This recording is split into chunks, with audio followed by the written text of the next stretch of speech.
ბატონო რეზო, ანუ მუდმივად ოპოზიცია, რომელიც ცდილობს მათ შორის საპროტესტო მუხტის შემოტანას ქვეყანაში და ხელისუფლებაში მოსვლას, ანუ თქვენ რასაც გისმენთ, ანუ ამის მომავალს თქვენ ახლა ვერ ხედავთ, ხო ბატონო რეზო? ამის შანსი ოპოზიციას არ აქვს, ანუ ხალხის ნდობა პირდაპირ ვთქვათ არ აქვს ოპოზიციას.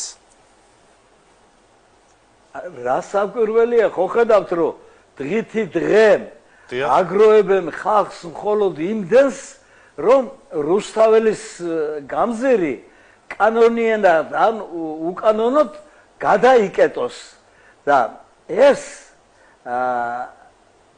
უშედეგოა ყოვლად იერიშის მიტანაც პარლამენტზე, როგორც ესე იგი ზოგი თავგახურებული პოლიტიკოსი ქადაგებდა კარების შემტრევა ან მინისტრთა საბჭოს შენობისა, ეს აბსოლუტური ფიქციაა.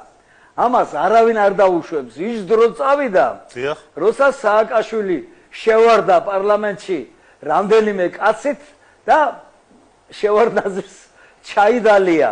ეხლა სხვა დროა, სხვა ვითარება, სხვა სოციალ-პოლიტიკური მდგომარეობაა და ხალხი ბრძენია, ჩემო ვახტანგ.